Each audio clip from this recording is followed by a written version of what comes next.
नमस्कार दर्शकों, मैं निमेश मिश्रा और आप देख रहे हैं the look news. Madhya Pradesh पूर्व क्षेत्र विद्युत वितरण कंपनी के मुख्य अभियंता आर के स्थापक के पास द लुक न्यूज़ की एक टीम पहुंची है, जो कि विद्युत उपभोक्ताओं से जुड़ी सभी समस्याओं को लेकर पहुंची है, जिसमें विद्युत उपभोक्ताओं को उनकी शिकायतों का निदान किस तरीके से 19/12 पर मिल जाएगा, इससे संबंधित सभी बातें जो है इस वीडियो में आपको बताई जाएंगी। अभियंता आर के स्थापक ने सब्सिडी और आउटसोर्स को लेकर सभी तमाम जानकारियां द लुक न्यूज़ चैनल को दी हैं। आज हम मुख्य अभियंता जबलपुर रीजन के कार्यालय में हैं, जो पूर्व क्षेत्र विद्युत वितरण कंपनी के अंतर्गत है।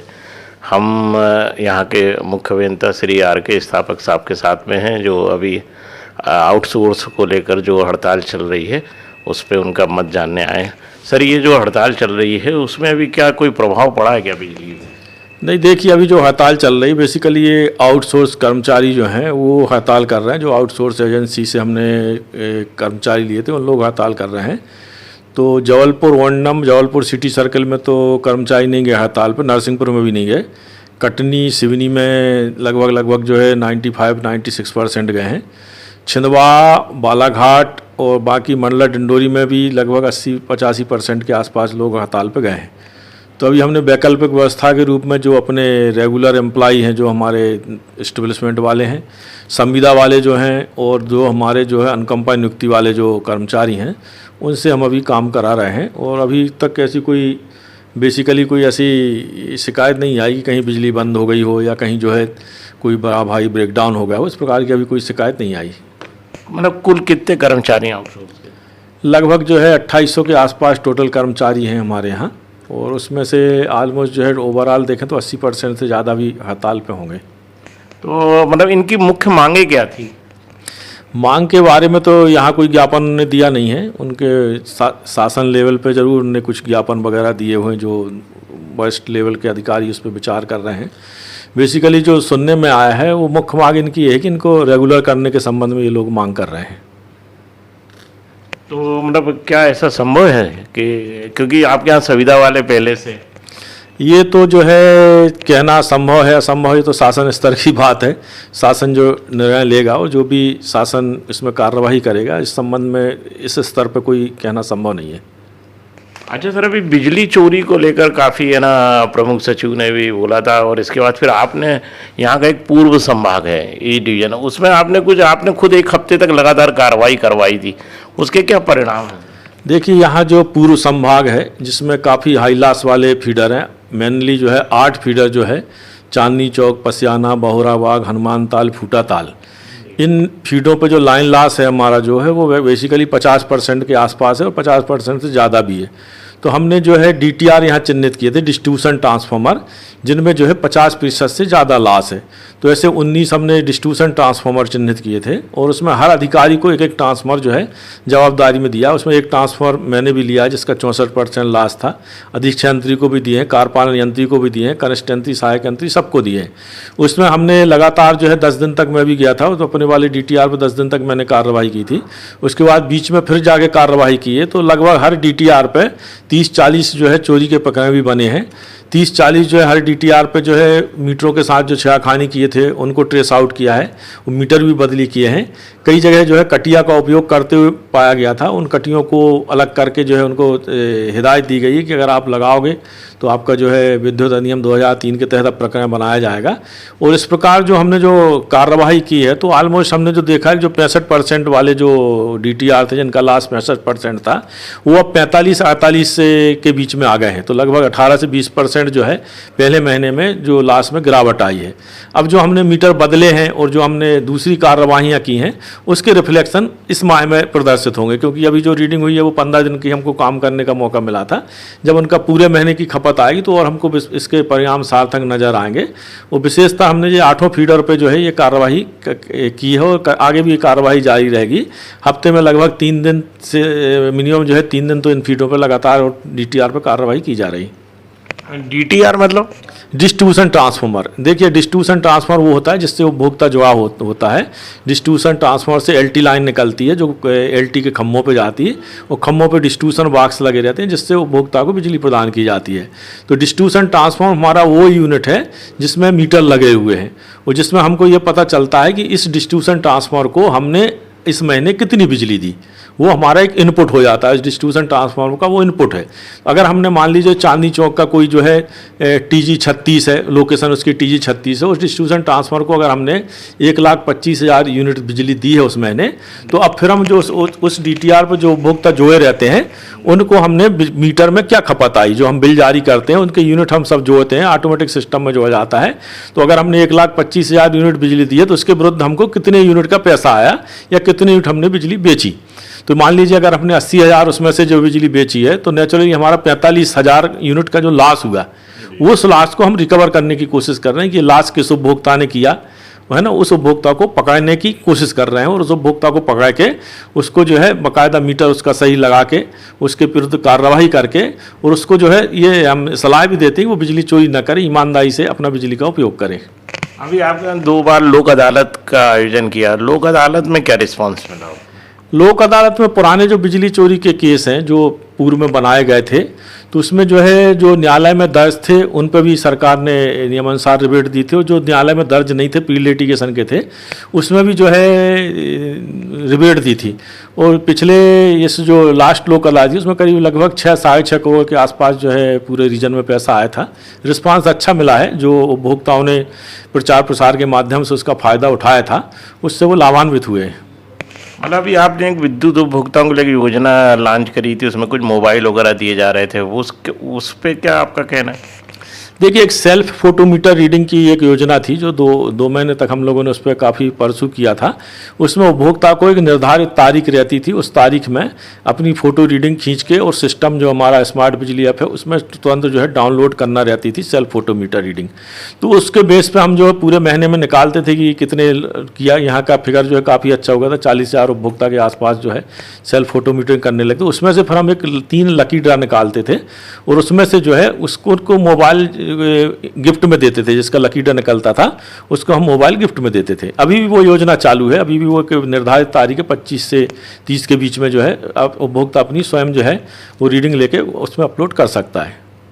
अच्छा, अभी कुछ उपभोक्ताओं की समस्या ये रहती थी कि वो जैसे कि यहाँ से लाइन स्टाफ जा रहा है और वो बिजली का बिल जैसे भुगतान उसी को दे देते थे, तो कहीं उन्होंने जमा किया कि नहीं किया, शायद ऐसा कोई आपने ऐप लॉन्च किया है, उसके संबंध में? देखिए, अभी कंपनी की तरफ से हमारे प्रबंध संचालक महोदय ने उसमें काफ़ी इंटरेस्ट लिया, और उसकी कंपनी की तरफ से एक योजना डोर टू डोर कलेक्शन एक योजना लागू की गई है, जिसमें हमने एक ऐप बना के जो है जो उसको एक आईडी बना के ऐप बना के कार्यपालन यंत्री जो डिवीजन के हैं उन्होंने उसको एक अधिकृत किया हुआ है, उसके नाम पे एक ऐप बनाया हुआ है, उसको एक आईडी दी गई, पासवर्ड उसको दिया गया है। अब वो जैसे ही कलेक्शन के लिए किसी उपभोक्ता के घर जाएगा तो उपभोक्ता उसको जैसे ही पैसे देगा उसमें वो सर्विस कनेक्शन नंबर फीड करेगा, कितना पैसा उपभोक्ता ने दिया वो फीड करेगा, तो उपभोक्ता को तत्काल SMS चला जाएगा कि जैसे रामलाल ने इसका कनेक्शन नंबर है, उसने बिजली बिल का माह इतने इतने का 800 रुपये पेमेंट किया, तो उपभोक्ता के पास एक SMS चला जाता है। तो उपभोक्ता को ये फेद हो जाता है, विश्वास हो जाता है कि मैंने जो पैसा दिया है वो सही जगह पहुंचा और मेरे खाते में चला गया है। और साथ ही वो जो हमारे सर्वर है, जो हमारा सिस्टम है, उसमें उसकी एंट्री हो जाती है, तो वो पैसा दूसरे दिन आके वो जो अपने कार्यालय में जमा करके वो विधिवत जो है उपभोक्ता को रसीद भी पहुंचाई जाती है बाद में, लेकिन वो पैसा अकाउंट फार हो जाता है। बीच में क्या होता था कि अगर कोई पैसा ले आया, कोई मीटर रीडर ले आया या लाइन स्टाफ ले आया, तो उसकी कहीं पकड़ नहीं रहती थी, कहीं उसको हम पैसा पकड़ नहीं सकते थे कि वो अगर 800 रुपये लाया और उसने 600 रुपये जमा किया तो 200 रुपये पकड़ना मुश्किल होता था। क्योंकि अब उपभोक्ता को तत्काल ही SMS जाए तो उपभोक्ता भी चेक कर लेता है कि मैंने अगर 800 रुपये दिए हैं तो मेरे को 800 रुपये का ही SMS आया है। तो इसमें जो बीच का जो संभावना रहती थी पैसे की हेरा फेरी की, वो बिल्कुल खत्म हो गई, और उपभोक्ता को डोर टू डोर जो है कलेक्शन का एक साधन भी मिल रहा है, एक सुविधा मिल रही है कि उसके घर पहुंच के बिल जमा हो रहा है। तो इससे उपभोक्ता काफ़ी लाभान्वित हो रहे हैं और काफ़ी उपभोक्ता प्रसन्न भी है।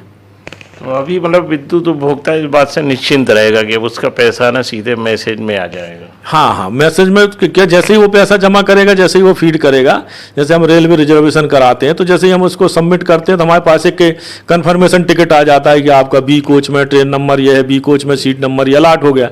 तो वैसे ही उसको SMS आ जाता है, तो उसको कन्फर्म हो जाता है कि मेरा पैसा जमा हो गया है। सर दूसरी बात है कि 19/12 की जो शिकायतें आती हैं, 19/12 कंपनी का सबसे बड़ा एक ड्रीम प्रोजेक्ट के रूप में उसको लॉन्च किया गया था, परंतु उसकी शिकायतों के निराकरण में कहीं ना कहीं घोर लापरवाहियाँ होती है। यानी मतलब उपभोक्ताओं के साथ कंपनी के भी ऐसे अधिकारी हैं जो दलुक के बाद में सीधे व्हाट्सएप पे मैसेज भेजते हैं। तो क्या आप ऐसे लोग अधिकारी या कर्मचारियों के खिलाफ कोई एक्शन लेंगे, ऐसा कोई पॉलिसी है? देखिए, जो शिकायत 1912 पे दर्ज होती है और उसमें जो विलम्ब होता है उसकी हम लोग डेली रिपोर्ट निकालते हैं। अगर उसमें अनावश्यक रूप से समय लगा है कि मान लो शिकायत निराकरण में 40 मिनट लगना चाहिए तो 2 घंटे लगे, तो बाकायदा उन्हें लापरवाही अगर किसी के तो जवाबदारी निर्धारित करके कार्रवाई की जाती है। लेकिन कई केस में हमने देखा है कि जैसे हमको भी कोई लोग फ़ोन करते हैं तो वो कहते हैं कि बिजली बंद है, तो अभी भी लोगों की आदत वो पड़ी हुई है कि वो एफओसी का नंबर मांगते हैं या किसी अधिकारी को बताते हैं कि अब अधिकारी को बताने से, एफओसी में बताने से जल्दी शिकायत अटेंड हो जाएगी, लेकिन वो 1912 पर नहीं करते हैं। पिछले हफ्ते मेरे पास भी 2-3 फ़ोन ऐसे आए थे, जब मैंने उनसे बोला कि आपने 1912 पर शिकायत की तो बोले हमको तो जानकारी नहीं थी, हम तो अभी तक जो है या तो एफओसी के नंबर पर करते थे या किसी अधिकारी को बता देते थे। अब ऐसी स्थिति में उसकी बिजली तो 3 घंटे से बंद है, लेकिन उसने 1912 में 3 घंटे बाद दर्ज कराई है और 1 घंटे अगर अटेंड करने में लग गया तो टोटल 4 घंटे हो गए। तो उपभोक्ता के पास तो ये एक मतलब भावना रहती कि मेरी बिजली अटेंड करने में 4 घंटे लगे, जबकि वास्तव में जो है 1912 पर दर्ज होने के बाद उसको 1 ही घंटा लगा है। तो ये कई भ्रांतियां हैं भी उपभोक्ताओं के बीच में, इसका हम प्रचार प्रसार करके इसको दूर कर रहे हैं कि जैसे ही बिजली बंद होती, जैसे ही शिकायत, तो सबसे पहले वो 1912 पर दर्ज कराए, ताकि एक टाइम रिकॉर्डेड हो जाए कि उसने कितने बजे अपनी बिजली की शिकायत दर्ज कराई है। उसके बाद उसकी लगातार मॉनिटरिंग होती है, SMS जाता है, अगर निर्धारित समय में कंप्लेंट अटेंड नहीं होती तो जेई के पास मैसेज जाता है, फिर भी और समय लगता है तो डी के पास ही मैसेज जाता है। उसकी सतत मॉनिटरिंग की जा रही। कई शिकायतें ऐसी रहती हैं जैसे किसी की सर्विस लाइन पंचर है या ऐसी किस टाइप की शिकायत है जिसमें रिप्लेसमेंट की ज़रूरत है, उन शिकायतों में ज़रूर समय लगता है कि जंपर निकल गया, सर्विस लाइन पंचर है या मीटर में कोई प्रॉब्लम है, तो ऐसी शिकायतों में ज़रूर समय लगता है। क्या फील्ड के अधिकारी सबसे ज़्यादा रोना रोते हैं कि उनके बाद में लाइन स्टाफ नहीं है, गाड़ियों का टोटा है, सामान का टोटा है, तो उसके लिए? देखिए, रेगुलर कर्मचारी तो जैसा कि आपको ही मालूम कि रेगुलर कर्मचारियों की तो वास्तव में कमी है, रेगुलर कर्मचारियों की भर्ती भी नहीं हुई है। लेकिन उसकी कमी को पूरी करने के लिए जो है, जो हमने आउटसोर्स के एम्प्लॉइज़ लिए हुए हैं और जहाँ जितनी ज़रूरत है नार्म के हिसाब से वहाँ आउटसोर्स के एम्प्लॉइज़ बाकायदा दिए हुए हैं। गाड़ियों का जो नार्म कंपनी ने निर्धारित किया हुआ है वो पर्याप्त मात्रा में गाड़ियाँ हैं। 2 DC के बीच में एक एफओसी वाहन है और सिटी में जो नार्म के हिसाब से है, जो अपने जोन के हिसाब से, वो भी पर्याप्त दिए हुए हैं। अब सिर्फ दिक्कत यह है कि जो कर्मचारी उपलब्ध हैं उनकी सही मॉनिटरिंग की ज़रूरत है। तो हम जेई लोगों को बराबर निर्देश दे रहे हैं कि अगर आपके पास जो है 40, 50 या 60 कर्मचारी भी हैं तो उसका एक रोस्टर बनाकर उसको सही मॉनिटरिंग करें। कई बार क्या होता है कि जहाँ 2 आदमी की ज़रूरत है वहाँ 4 आदमी चले जाते हैं या 5 आदमी चले जाते हैं, तो काम तो वो 2 आदमी का रहता है लेकिन बेसिकली 4 आदमी चले जाते हैं, तो कहीं ना कहीं उसके कारण जो है कर्मचारियों की कमी महसूस होती है। तो उसको हम ध्यान देकर और नीचे तबके को सही मॉनिटरिंग के लिए निर्देश दे रहे हैं। जबलपुर रीजन में राजस्व की वसूली का क्या अभी मतलब एक स्कोर चल रहा है कि हर महीने मतलब एक टारगेट दिया जाता है आपको? देखिए, जबलपुर रीजन में जो है राजस्व वसूली के हिसाब से तो काफ़ी मतलब संतोषप्रद हम प्रगति कह सकते हैं और लगभग जो है 70% से ऊपर ही हम हर महीने कलेक्शन जो है टारगेट के अगेंस्ट लाते हैं। इस माह का जो हमको टारगेट दिया था वो दिया था 216 का और अभी तक हम 136 जो है ला चुके हैं। बाकी 3 दिन में जो है करीब 30-40 को और आने की संभावना है। तो लगभग 75-80% के बीच में हम लोगों का जो है राजस्व प्राप्त होता है। लेकिन राजस्व में कई तरह की समस्याएं भी आती हैं कि लोग पैसा नहीं देना चाहते। अभी जैसे पिछले हफ्ते 3-4 जो है मारपीट की भी घटनाएं हुई, लोग जो है कनेक्शन काटने में विरोध करते हैं। तो जनता को भी इसमें जागरूक होना पड़ेगा, जनता को ये भावना डेवलप करना पड़ेगी कि जब हमको 24 घंटे बिजली चाहिए और जब हम बिजली की अच्छी सुविधा चाहते हैं, हम चाहते हैं कि हमारी शिकायत समय पर निराकृत हो, हमको अच्छी क्वालिटी की बिजली मिले, तो कहीं ना कहीं ये जनता की भी जवाबदारी बनती है कि बिजली का वो पेमेंट निर्धारित समय पे करें और अपने से करें। अभी आप देख रहे हैं कि जैसे हमने बताया कि हमने डोर टू डोर कलेक्शन का एक अभियान लागू किया है। अभी हम देखते हैं कि ज़्यादातर उपभोक्ता वही पेमेंट करते हैं जिसको हमारा आदमी घर जाके उसको या तो कनेक्शन काटने पहुँचता है या घर पैसे उसका जमा कराने के लिए बताता है कि अब आपको पैसा जमा करना है। तो कहीं ना कहीं जनता को इसमें जागरूक होना पड़ेगा। जब वो 30 महीने में 30 दिन बिजली हमसे लेते हैं, अच्छी सुविधा भी चाहते हैं, उनके मन में कहीं ना कहीं ये उनको अपने मन जिज्ञासा जगाना पड़ेगी कि हमारे पास अगर बिल आया तो हम जाके इसका ऑनलाइन सुविधा है, ऑनलाइन घर बैठे आप कभी बिजली का बिल जमा करते हैं, ऑनलाइन हम घर में बैठे बैठे अच्छे से अच्छा सामान बुला लेते हैं, तो ऑनलाइन बिजली का बिल भी जमा उनको नियमित रूप से करना चाहिए। ये जनता से मेरी अपेक्षा है कि वो बिजली का बिल जैसे ही आता है उसको ऑनलाइन पेमेंट कर दें। अच्छा, अभी सरकार ने जो सब्सिडी इंदिरा गृह ज्योति योजना के तहत दी है, तो वो उसमें कितने उपभोक्ता आते हैं और उसमें कितना नुकसान हो पाता है कंपनी को? अब देखिए, नुकसान की तो बात जो है वो मेरे स्तर से कुछ इसमें कहना ठीक नहीं है। ये तो शासन का निर्णय है, शासन जैसा आदेश देती है हम लोग वैसा पालन करते हैं।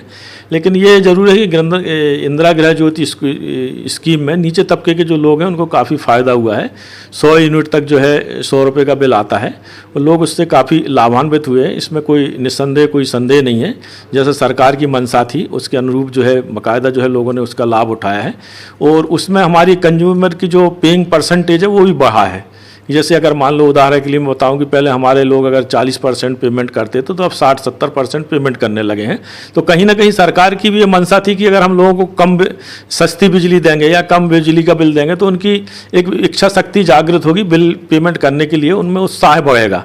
तो कहीं ना कहीं ये भावना लोग डेवलप करने के लिए भी इस योजना का एक उद्देश्य रहा है और उसका वास्तव में उसके परिणाम भी आ रहे हैं कि परसेंटेज ऑफ पेइंग कंज्यूमर जो है उससे इंक्रीज हो रहा है और छोटे तबके के लोगों को जो उसका 100 यूनिट खपत आती है उसका लाभ भी मिल रहा है। तो अभी हमने देखा जैसे सोलर की तरफ इन लोगों का रुझान बहुत ज़्यादा बढ़ रहा है, तो अभी सोलर पावर की तरफ क्या ऐसे उसमें आप लोगों के राजस्व का भी नुकसान होता होगा कि बड़े वैसे उपभोक्ता हैं जो उन्होंने 100 किलोवाट के कनेक्शन ले लिए, ऐसे कितने उपभोक्ता होंगे? देखिए, सोलर तो एक बहुत अच्छा है। सोलर से जो नेट मीटिंग से हम जो कनेक्शन देते हैं या जो सोलर लगा रहा है वो राष्ट्रीय हित में और हम लोगों के पर्यावरण की दृष्टि से हम लोगों को बहुत ज़रूरी है कि हम देखते हैं कि जो बिजली का जो कार्बन उत्सर्जन है वो बहुत ज़्यादा है और आने वाले समय में हम लोगों को जो है सांस लेना मुश्किल हो जाएगा। कहीं मैंने पढ़ा था कि आने वाले 25-30 साल बाद जो है लोगों को ऑक्सीजन के सिलेंडर लेके पीठ पर रख के चलना पाएंगे। तो अगर हम इसमें देखें कि पर्यावरण की दृष्टि से देखें या मानवता की हित में देखें तो ये बहुत अच्छी स्कीम है। सोलर सभी को लगवाना चाहिए और सोलर रूफटॉप को प्रमोट करना चाहिए। मतलब नरेंद्र मोदी की स्कीम बढ़िया है, शासन की स्कीम बहुत अच्छी है। शासन जो है जो भी स्कीम बनाता है बहुत अच्छी बनाता है। शासन की मोदी जी शासन जो है सरकार जो स्कीम बनाती है बहुत अच्छी बनाती है। ऐसे ही तमाम खबरें जानने के लिए लाइक, सब्सक्राइब एवं शेयर करें द लुक चैनल न्यूज़ को।